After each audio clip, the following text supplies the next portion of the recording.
timeline. This is a very aggressive timeline. We find it takes it's closer to 4 months as it is to the 2. But first of all, the site's identified either by a host or a Blink representative will identify a site. We will submit that to our site assessment department, which comes back and gives us this site was approved for 1 dual, 2 duals, or was not approved, which we just had the case with one of your churches. And I did follow up on that a little bit, and the kind of the pushback on that was it was a church in a mainly residential area. It did have a high EV adoption, but they kind of felt that everybody that was in that market with the EVs was probably charging at home, or an office place, and not right at the neighborhood church. I would say, Josh, we talked a little bit. I would say about 80% of the sites do get approved. So don't let that, that one in Montgomery County, sway you from, offering up any sites, because we will run them all through the process and give you. It only takes about a week, and give you the synopsis of it to go or no go, and for how many charges. After that, we get an electrical EC on site to determine if it's a viable, option, if there's enough power, if we need to bring in Dominion, Pepco, and heavy up the power. If there's enough power, if it's doable. They come up with a scope of work for the installation side of things. And then after that, there's a whole host of documents. So there's a host agreement. I think I sent that to you originally. It's a pretty hefty document. Its agreement basically states that Blink is looking to rent your spaces for X amount of time, and there's a split of a revenue split of 80-20, 90-10, depending on the site, and it'll there'll be some outlines on who's responsible for what. It's a pretty hefty document. If there's any pushback on anything, you can redline it. It's something we send over to our legal department, and they are the ones that that finalize that document. So I kind of just in between in that. While we're on the agreement side, would one agreement work for all of the sites, or would each site be individually negotiated? Individual. Okay. These are all independent 501c3s with their own decision makers. Okay, their own entities and their own city. Okay. So after we get that signed, and we send it over to the VCC, which is the Virginia Clean Cities, which runs the MAE program, as well as the DOE, Department of Energy. They get to give their sign of approval as well, and they're DOE is looking for making sure there's no wetlands just disturbed, and everything is on the environmental side. Everything checks out. They don't want us trenching through somewhere, a watershed or something, to put in an electrical charger. So they're getting that stamp of approval, and that takes 30 to 45 days. And after that, we move over to the installation, which shouldn't take more than a week, and then they're commissioned, chargers are turned on, and you're off and running. So the timeline, the 2 to 4 months, in my opinion, should probably be back in the orange part, because that's kind of what drags. I mean, there's a lot of sites that get approved. DCC takes a little bit. The DOE, it's slow. It's the federal government, so it is a little slow. And we'll need some paperwork. We'll need a copy of the electric bill for the site, and a few other things. We put together a whole packet and submit it to both VCC and the Department of Energy.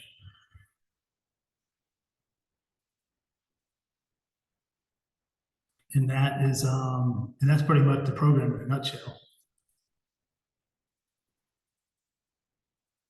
And what we would be looking to deploy would be our top of the line level 2 charger. It's an 80 amp charger. It's a single port dual head charger with a credit card swipe on it. So anybody, it's open to all public. People can use the app, the credit card, however they, can initiate a charge.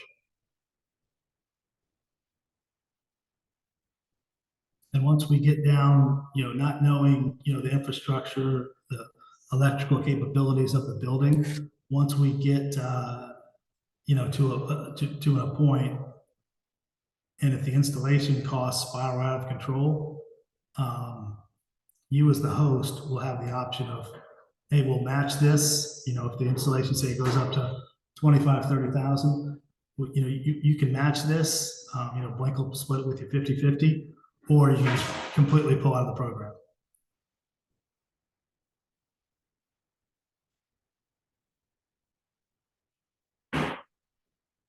And Josh, I'll send you a copy of this, this whole presentation as well, that you can pass out to everybody. That sounds good. We'll definitely do that. So, that's it. It's pretty straightforward. I mean, the advantages of this is, there's no out-of-pocket expense, to your entity. They are public stations, so these will be expected to be opened up, in public lots, free parking, for the public to use, because that's the goal of the program, is to put these stations, where the person going in there, is trying to make, as an entity to make money off it. It's not viable, so that's what the grants kind of help out on the installation side of things.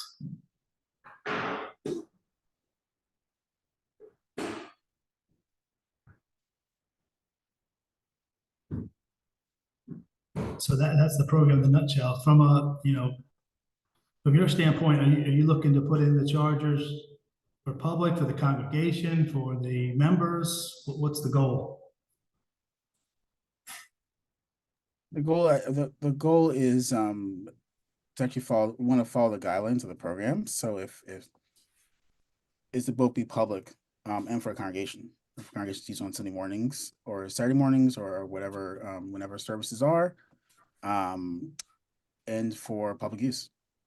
Yeah, as long as you keep them open to the public and they're not behind a gate, they're not, in a multifamily building under a garage, but just for tenants or something. This is exactly kind of what the program's designed for.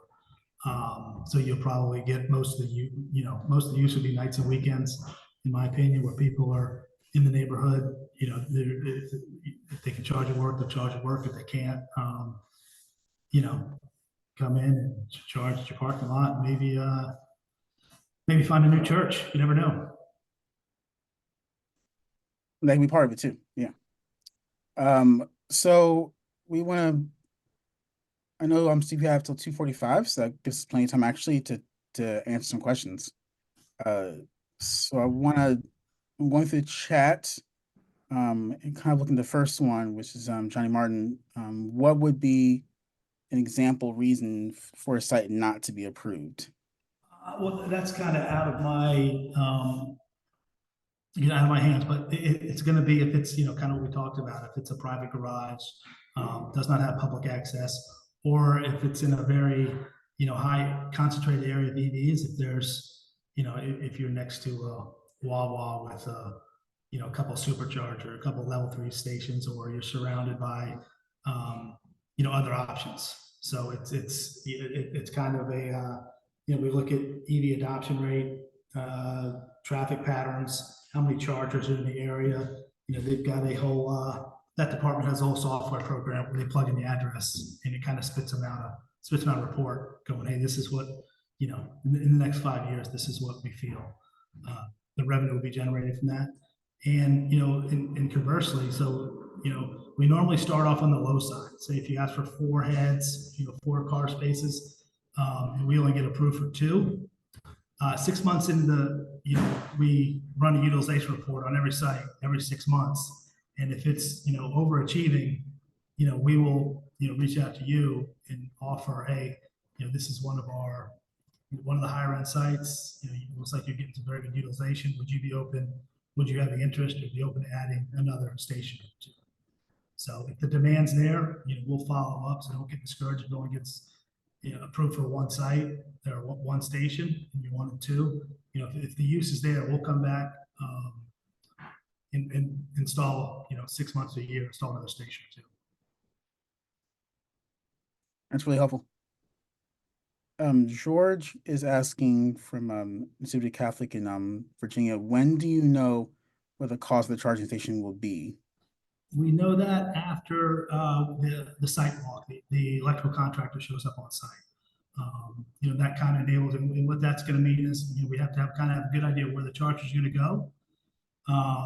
You can, have a spot in mind, and the electrical contractor will also recommend a spot. The closer to the electrical room is always better, just the price of, copper and labor. And he'll need to get into the electrical room to look at the available power. And that's something that's kind of out of everybody's control, is the available power. Depending on, when some of these buildings were built, it might not have enough power. And that probably happens to, about 30 to 40% of the site, especially inside the beltway. When most of these buildings were built, no one saw the need for this much power. And the chargers that we would be proposing are top end, highest level 2 charger. It's an 80 amp per port. So each charger would be looking for a 100 amp breaker.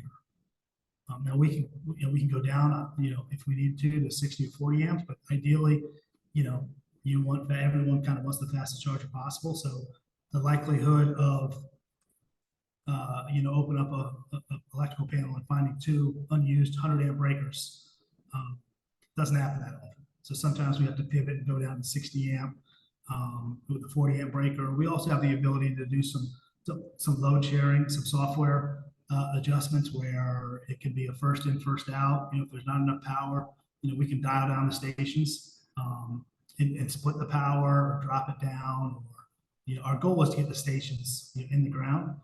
And, after the site walk, everyone's kind of got a firm handle on, hey, there's plenty of power here. We can put another, 1, 2, 3, 4 stations in, or, as soon as you open that panel, it's kind of like, we're kind of stuck right now. But, and the great thing is, while the electrical contract's there, he can give you a 3-5 year plan. It's like, hey, this is something you really want to do. These are the steps we need to take. We might be able to pull power from here, depending on the room, or Dominion or Pepco's got to step in and drop a new transformer, and they can give you a roadmap of what it's going to cost, and then you can make some kind of real world decisions. Yeah, thank you. I'm looking at Hans' question, but this goes into some of the cost questions. What is the typical install cost? I think it said $14K for a 4-port station. They said it seems low, and I'm curious. I think you mentioned there's a threshold amount that the MAEP program pays for. Does that have to do with whether we need to, actually do some more installation on the electrical side? If there's not the power, they need to draw some lines. I'm very curious about sort of when the cost burden kind of goes from no cost to the congregation's going to have to put some money forth. I mean, that varies from site to site. Sometimes, there's a $3,500 per port that the program gives. A lot of times, Blink will subsidize, up almost double that on the installation. But when it kind of gets to the point of $20,000, $30,000, then kind of everyone kind of starts scratching their head, and so we got to have a conversation of, hey, we'll split the installation cost with you. We'll do, or maybe there's no revenue share.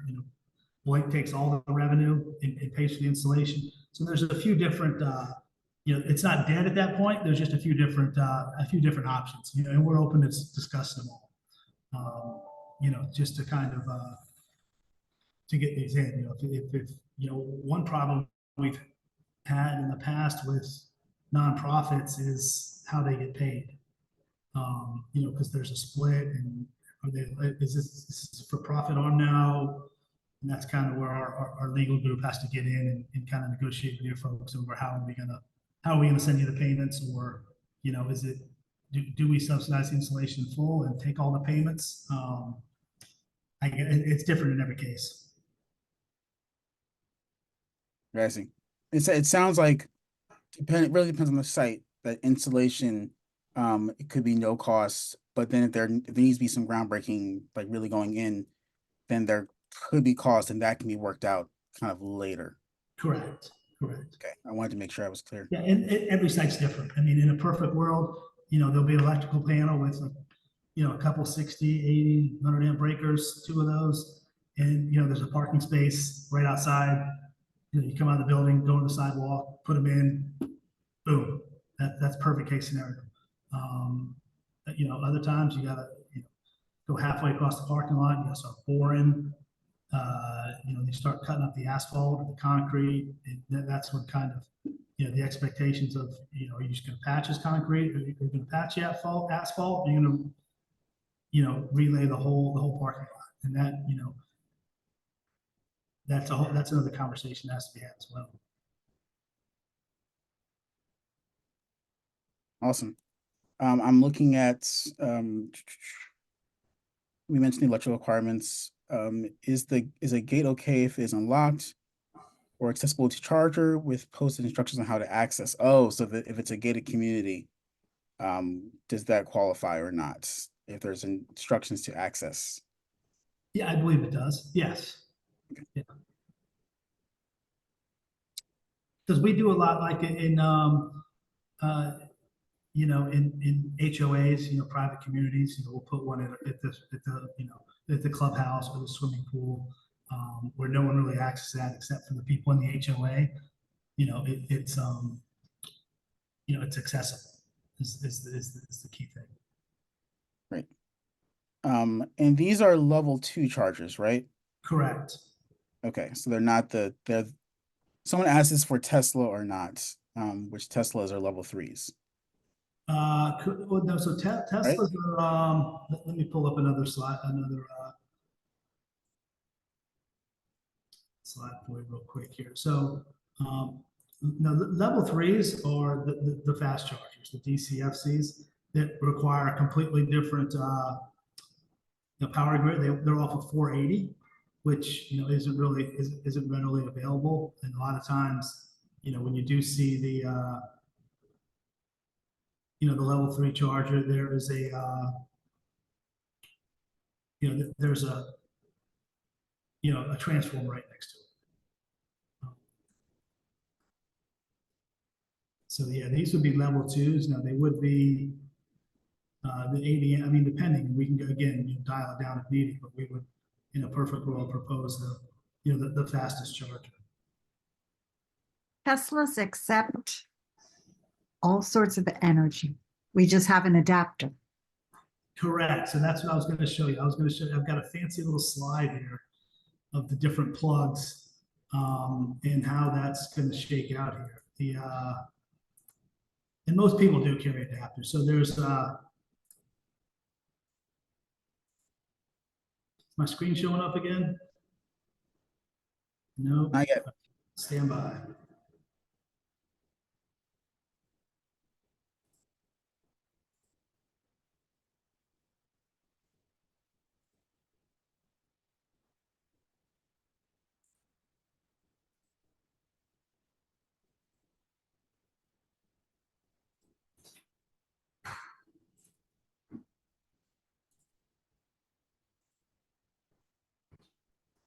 Is it coming through? It's a little slow here.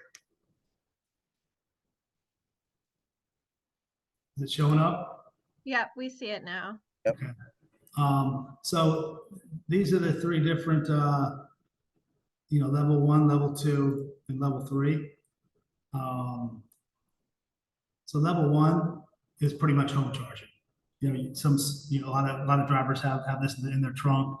Pull it out, you plug it into a standard 110 outlet, and you get 5 to 10 miles an hour. What we're going to what we're proposing is level 2, the commercial charging. And this is all runs off 208, 240. And you'll notice the 3 different plugs. So the J1772 is was the industry standard. Pretty much are on all chargers previously built until the end of this year. The NACS, North American Charging Standard, is the Tesla charger. And so most people carry, if you're a Tesla driver, you carry an adapter for the J1772, because most workplace, most multifamily are all J1772 plugs. However, in 2025, GM and Stellantis will be coming out with the NACS port. So they'll have Tesla ports. So now you basically have the whole Apple Android controversy. It's like they'll be 50-50 and people just carry adapters. Now we have the ability, we're starting to outfit chargers with either plug. So if you think it's a Tesla dominated market, we can put, 2 NACS on there, or we can do one of each, or 2 J1772s. We can kind of, it can be made to order. I have a question. Okay. I have a question which is too hard to write. So I've used the Blink when my husband was in the hospital, and I have a Nissan, and we cannot use the ones for Tesla, etc. But I know that I have the large Cha Demo one, but the small one doesn't look right. But I know I've used Blink, so for my small one. So would that be the J1772? It just looks weird. Correct. Okay. Yeah, that would be it. Because that would be terrible if the rector couldn't use it with her electric car, and there's only 5 of us who have one. Absolutely. So, okay. Yeah, and we ship the J1772 by default. I mean, it would have to be in the conversation, when the order came out, but hey, we want, one of each, or 2 Teslas. Okay.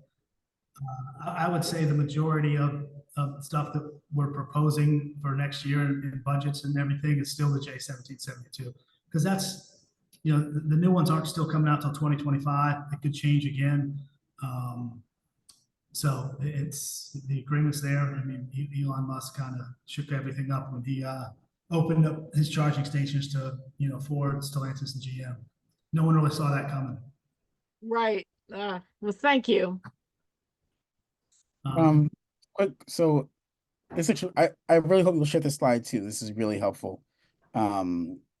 Especially as I have a plug-in hybrid, so I have the J1772 is one I'm always looking for, and usually you cannot use the level 3 ones. It's interesting.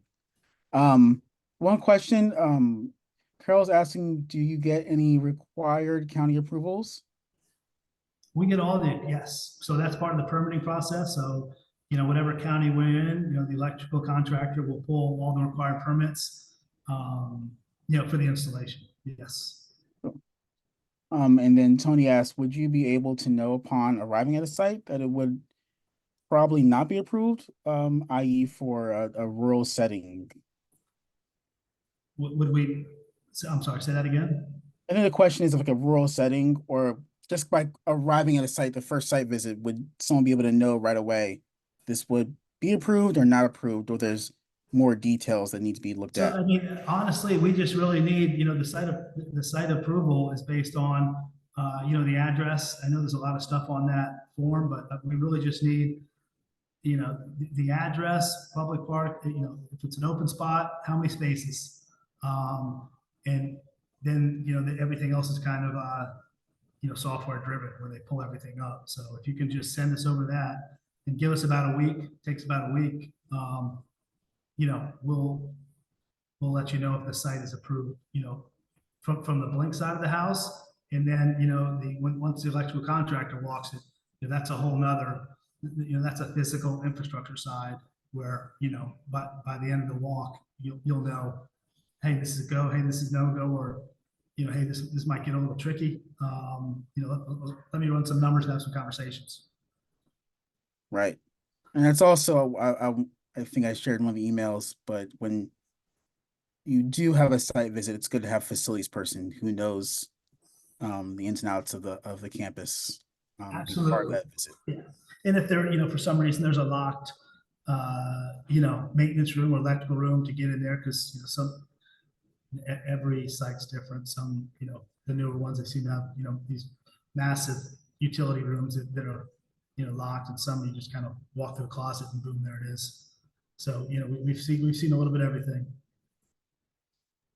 And to be clear, like, just being rural wouldn't like put folks out of the program. Like, part of the goal of this program is to install in rural places, right? Correct.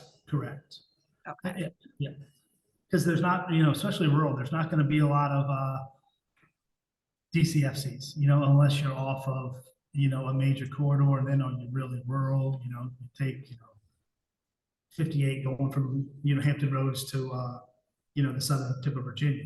That's a major corridor. It's not 95, but, you know, there aren't too many fast chargers in that route. So we end up putting a lot of, you know, a lot of these there. We've done West Virginia, you know, in the national parks, which is very rural. We put a lot there. In Virginia Park, Maryland, state of Maryland, some of their parks, very rural. We put charging stations there as well. Great. And then I know Tom had asked what equipment beyond just like the charging pedestal is required, and how much, you know, area does that cover? So I know this- it will vary depending on, you know, how far out from the building the spot is. Yeah, so this is the station that we would be deploying. It's our Series 8. This is one, I mean, we can go wall mounted or pedestal mounted if, you know, if it's a little more urban environment and there's a wall there, we can put it on the wall. Most of the time they end up, you know, there seems to be a sidewalk between the parking lot and the building. So we do the pedestal mount. That pedestal is probably 16 by 16. You know, you come up right in the middle of it. It's got 2 ports, so it's sit right in the middle of 2 parking spaces. And it's got, you know, you can see it's got the cable management system on it, where the cords are tracked when you're done using them. It's got a, you know, LED display. It's got a credit card swipe. So on the hardware side, this is our, you know, top of the line, all the bells and whistles charger. You know, we go level 6, 7, and 8. Series 8 with a credit card is our, you know, top of the line, and the MSRP on this is probably about $9,000 a station with the cable management. I have a question. Usually, even though it has 2, you can only use one side of it.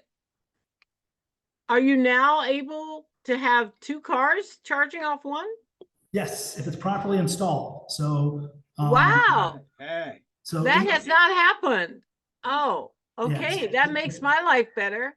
So Wow. in a perfect world, I mean, you know, sometimes power constraints, people kind of do what they have to do to get these in. But on a station like this, each one of those ports is going to get their own feed, their own wire coming right out of the panel. Yes, everybody needs to get on that board. Thank Yeah. you. Well, yeah, sometimes, you know, people, you patch them up, or you do what you have to do when one plugs in, the other one doesn't work, or trips a breaker. And that normally goes back to the installation side of things, and they just weren't installed properly. You know, there just wasn't enough power, and they, you know, they kind of. Because there's none of the places I charge everywhere, all over the place, and we can only charge one side. And Yeah. I go everywhere, DC, over to Maryland, Virginia, everywhere, and Charge Point, all of those, you can only do one side. And Blink, I thought we could only do one, but okay. Well, I mean, that's really not a charging station issue. That's more of a site power issue. Wow. So at some point, they probably had to make a decision going, hey, you know, you can put in a single port or dual port, and only one will work, but you'll have 2 spaces. So you won't have to move the car, you know, maybe, you know, that's kind of what we wanted to do. But in our goal, you know, especially in this program. Yeah, it says right there. If we're putting one of these out there, we're definitely going to make sure both ports work. Fantastic. Awesome. So I actually want to ask a question that's going to bring in two questions. One is about more so the finances, and this is the what is the impact on a congregation's electric bill? Will a congregation's electric bill go up due to the use of the charging?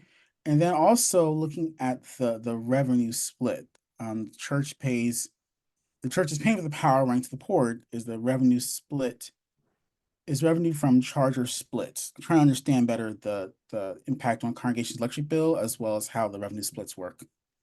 Yeah, so the split will come, so the electricity, you will be charged for the electricity. All of these things are, they're sub-metered, so we'll know exactly how much, you know, power it used. And on the split, you know, this would be,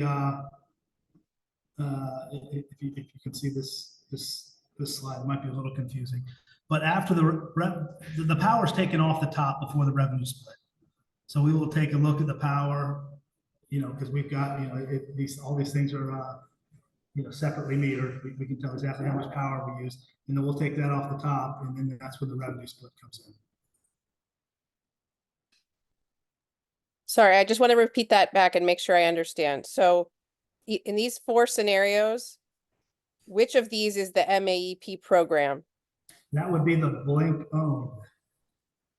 Zero CapEx, The fourth column is what we're looking at when in this program. Okay.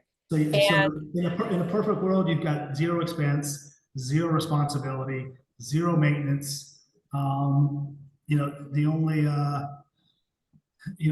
there's a vandalism clause in that agreement, hoping it's a safe place. If things are Right. vandalized, whose insurance does it go through? There's a whole paragraph on that. But yeah, in a perfect world, there would be no expense, no ongoing expense, no maintenance, nothing. Got it. And No, so no. just to make sure I understood what you said, it's sub-metered, so the additional expense of the energy use by the chargers is covered by Blink. Correct. Great. And then in addition to that, you're sharing a little sliver of the revenue, 5%. I think with- we're at 10 with the MAE program. I mean, this is just a generic slide, but yeah, Okay. we're at 10.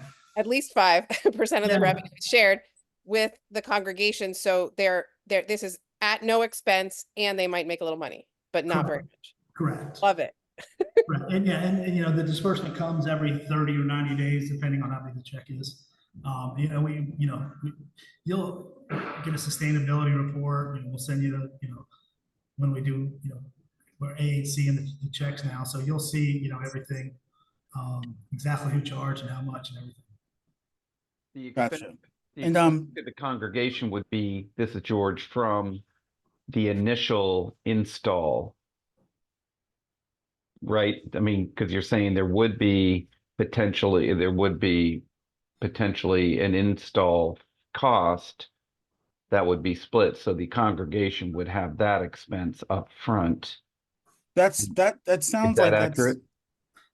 That Go would ahead. only be accurate if the grant program did not cover the installation. And we've got a whole grants team that's going to be, scouring, looking for if there are any more grants, for the program, and the program is pretty good. So if it gets to a point where, we come out to the installation and we can make everything work and put the chargers at X, and you go, well, I really like them across the parking lot under this tree.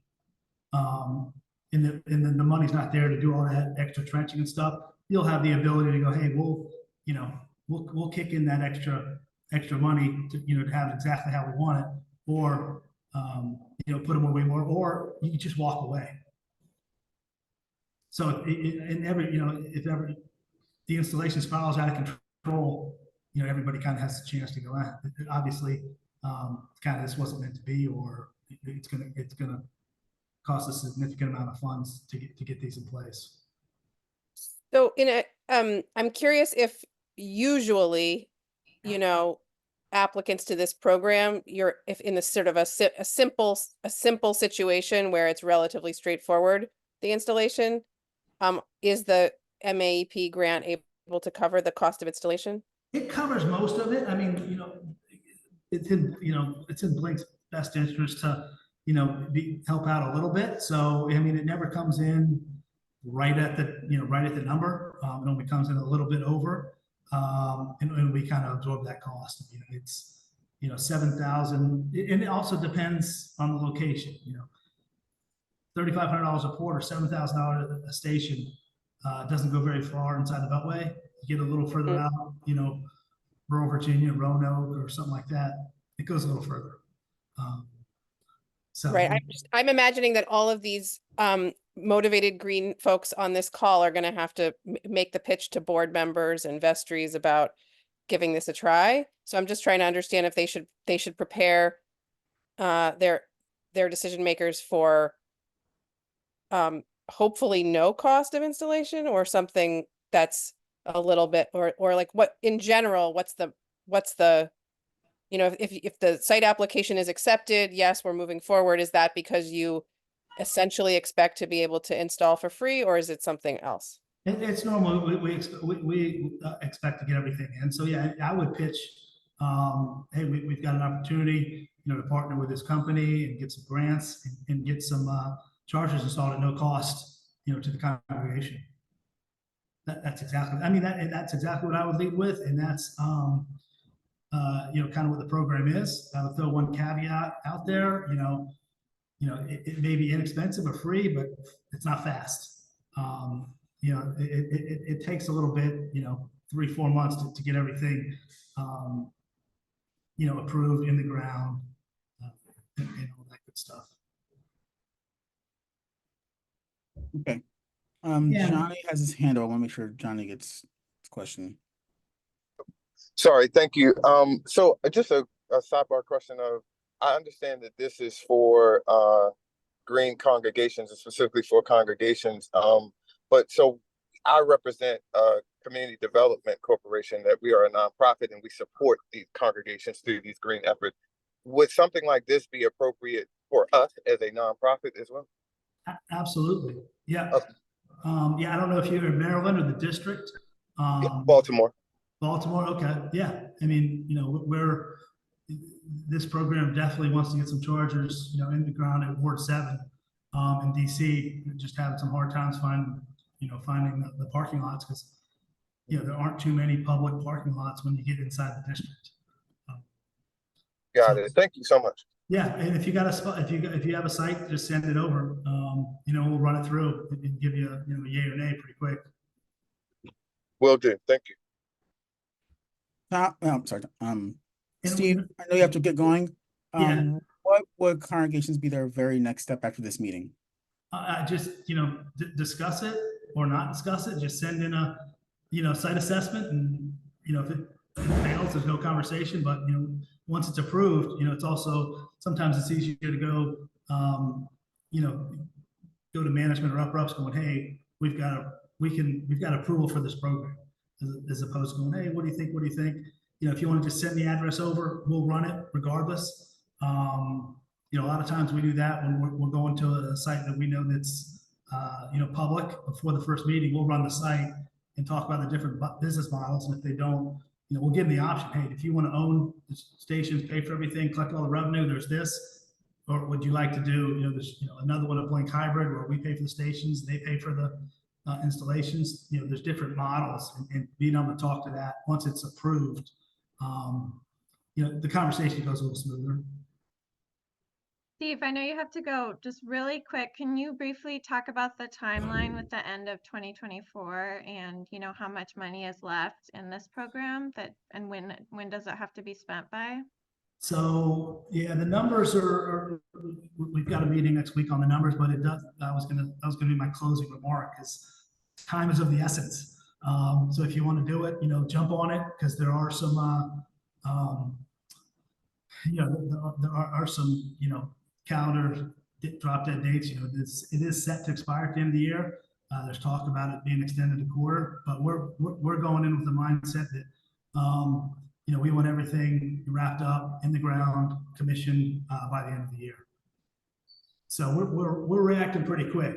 I can tell you, we got the site. It's down in Richmond. We got approved, and I think we're getting the electrical contractor out there one day next week. So we're trying to push things as quick as possible on our end.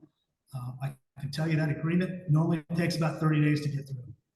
Because there's a little, I'm sure you've got a legal team or a lawyer somewhere down there that red lines it here and there, and there's a little bit of back and forth. So that's in my opinion is one of the bigger hurdles. Great. Joelle has put the site system form in the chat. There's a link there if you haven't received it. Blink gets the electric contractor for site assessments. Yes. Real quick, George, what are you saying? Yes, right? Yeah. Yes. You don't pay anything for that. Blink pays them to come out and take a And look. does Blink organize that? So we send in the form, Blink. Yeah, Blink sent it out. Okay. Exactly. Yeah, So- but they'll obviously need to coordinate with you to like. Right, with the facility, right. Yeah, so we get it approved, start to do some paperwork on our end, kick it over to our deployment team, and they will reach out to whoever was, basically the point of contact who sent the site assessment. And we'll schedule, hey, we're gonna bring out, XYZ company on, let's get give me some good days of time. We'll get them out there. Can you please have access to the electrical room, and they'll come out there and do the sidewalk. Yeah. There's no estimate. We're not going to ding you with any fees. Great. Well, I want to give a big thank you, round of applause to Steve for taking time today to present this program and really work with us and really explain the ins and outs and answer questions. And so I would say, please get the site assessments in, the application form in as soon as possible, so we can get the ball rolling. And yeah, I think it's a good suggestion to get the form in while talking to board, vestry, to church council, whoever you need to, whoever the decision makers are in a congregation. Just if there's a way to get the assessment form in, we'll have those conversations. That'll move things along quicker. So yeah, well, if there's any other questions y'all have, Steve, Yeah, I know you're free Steve to has log to off. go, but Josh and I and Joelle, we can answer questions in the meantime. And also, take down specific things to ask Steve by email later. Yeah, and feel free, drop my email in the chat if someone wants a one-off me a question, not, go through Josh or you, Maddie, then yeah, just you can come direct and we'll, we can answer anything you have. Great. Thank you. All right, thanks, guys. Look forward to working with you. Yep.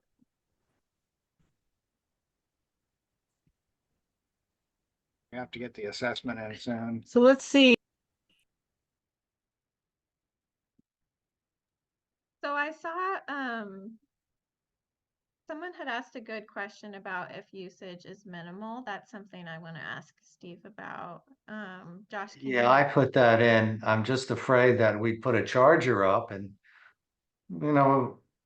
obviously Friday night services, maybe Saturday morning services when we have them. We have a daycare on site and their staff is the biggest parking lot user.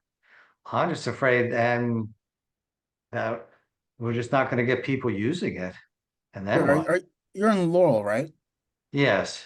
Where in Laurel are you? So off Do you know where the old hospital is? Laurel Regional Hospital? No, I do not. We're next to them. Conti Road. Or on Conti Road. Yeah. Hmm. Somewhere And I in. think, Gary, that's one of the things that they look at, that Blink Yeah. looks at when they're first assessing your site and you send them your address. But also, the goal of this program is to build out the charging network and capacity.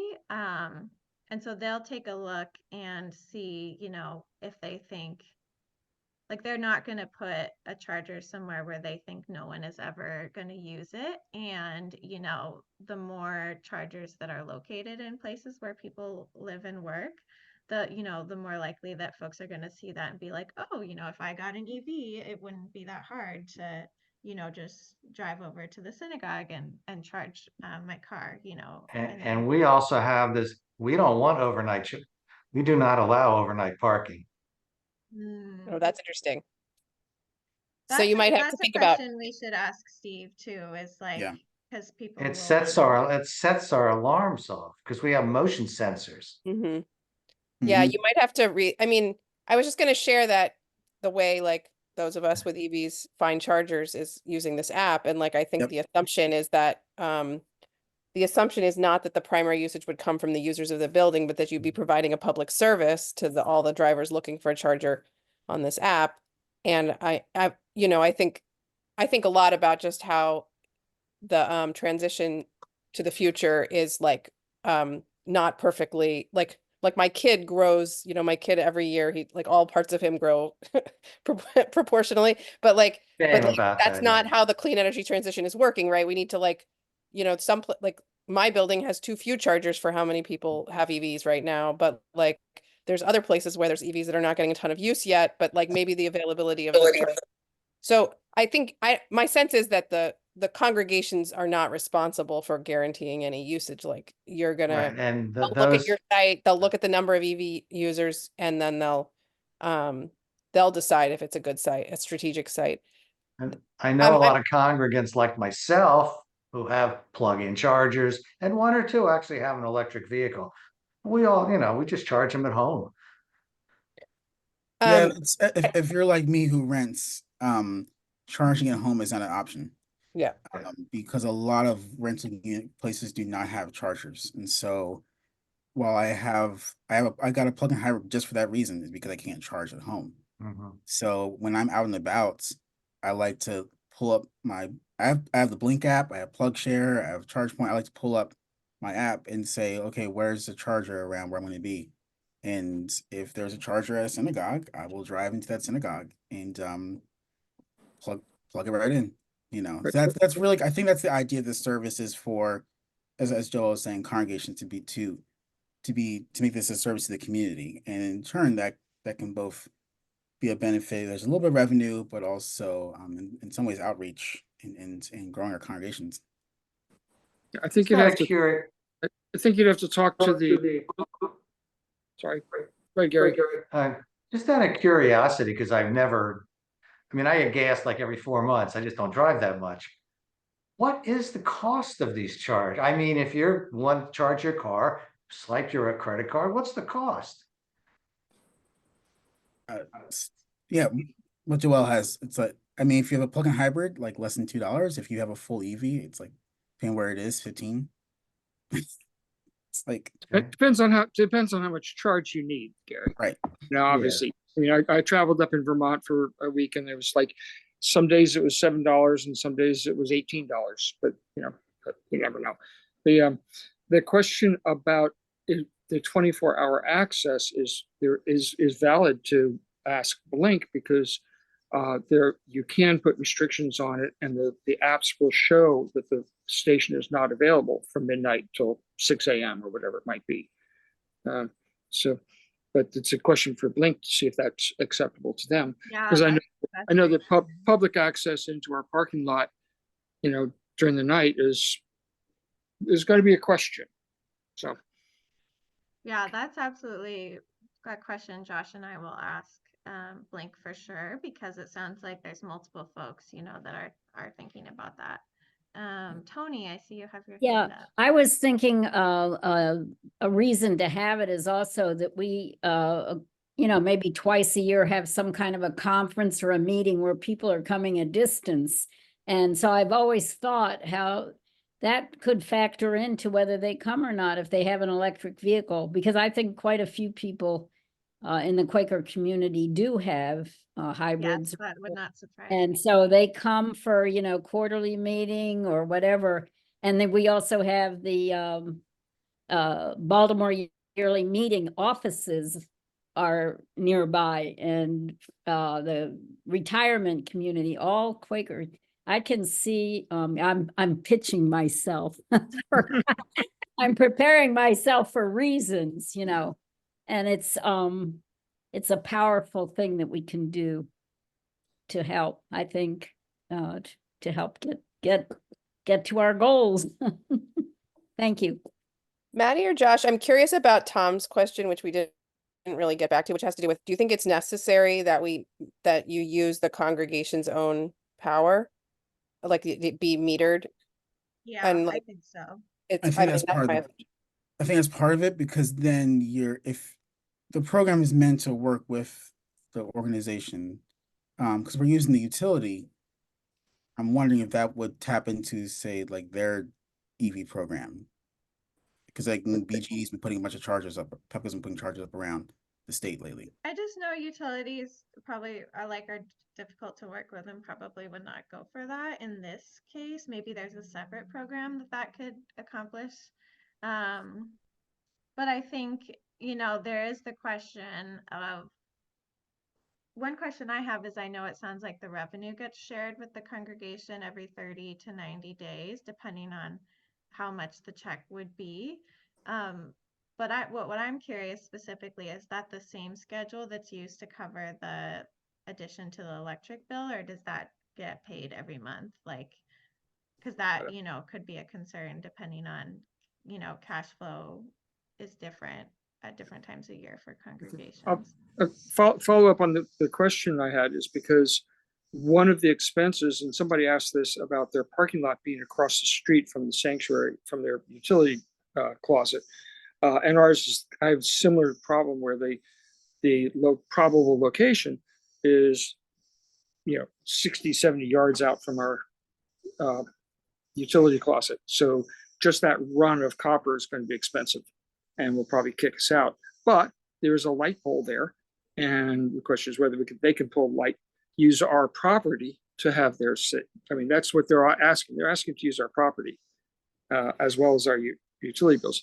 There's a second piece here, at least those in Virginia who are on many different electric tariffs, is that there's a little thing called a demand charge, which shows up on your electric bill. And this thing is going to kick that thing through the roof unless you also put solar in at the same time. So go for both. You know, get your solar up there so it doesn't hurt you so bad. That leads me to another question for Maddie. So, because you understand bills better than I do. So Mostly. when they say that they're going to sub-meter and they're going to cover the cost of the electricity, do they mean the true net cost of that additional electricity, including demand charges and things like that? Well, that was my assumption, but you know, maybe that's me being hopeful and optimistic. Okay. But you know, I would be surprised if they didn't cover the demand charge, the excess demand charge. But like, that's something we should ask Josh, because like, we want them to cover the added usage and demand. Yeah, that's real hard to capture. That charge is real hard to capture. You know, plus all the add-on tariffs that get thrown onto your bill. So, but yeah, so go solar. Again, it comes down to go solar. So, like I say, thank you all. Yeah, Thank you all for this program. as well. Yeah. Let's get some conversations going. So, and so too, I know Gary had to leave, but I think, was Mark still here? No, Mark had to leave too. That question as to like, you know, can you put it in a parking lot across the street? I think it's going to be tough to find all of the grant funds to be able to cover something like that if it's that far away from the building. I think we should still check, like you should absolutely check and pursue this opportunity. But I think, you know, the congregations that are going to be able to do it at no cost to them which is the goal here, are going to be ones that can put it, you know, fairly close to their building, and so cut down on that excess cost. So not everyone may be a perfect fit for this, just like not everyone's roof is great for solar. You know, I talked to a lot of folks that have questions about that, but you know, it doesn't cost anything to see if this is possible for you all. And we think it's a great deal for those for whom it will be possible. absolutely. Yep. Josh and Joel, is there any last words we should leave folks with, or any last questions from the great crew of folks that are here? Just an encouragement to pop open that link with the document and take down Steve's email. When you do submit your site assessment, if you could CC one of us at IPLs, just so we know, just so we know that you're. And that way, you know, we can follow up with Blink too on your behalf if you're waiting to hear back, because we know time is of the essence to make this happen by the end of 2024.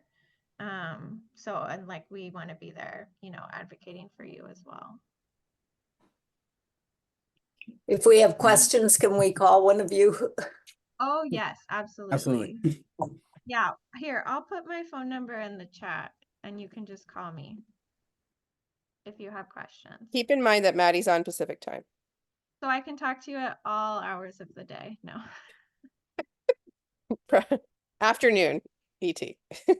No, it's great. Do you have an email? I'm not a phone person. I just dropped my email in the chat. Maddie, you can drop. Yeah, I'm having trouble doing. Okay, there we go. Yeah, it's pretty simple, and you can find those emails on our website too.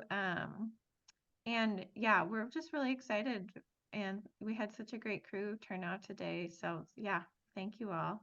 And I'll just also add a quick plug. So Josh has sort of been leading this EV effort and has really been the one that's learned all about this program. My role at IPL-DMV as Clean Energy Shepherd is to really help congregations with any of these sort of concrete clean energy programs like solar. Like I talk to congregations every week about, whether solar could be possible for them. I know a couple of you all already have solar or are considering it. Or, if you're thinking about energy efficiency or an energy audit or anything like that. So please feel free to reach out to me about any of those sort of building energy projects that you might want to think about. We're really just here to be resources for you all.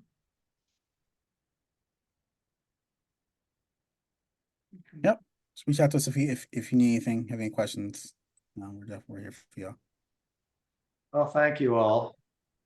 And see you all later. Thank you all for showing up. Thank you. And we hope to get some charges in the ground. Take care. It'll be so exciting. Oh my gosh. Yeah. Take care, everybody.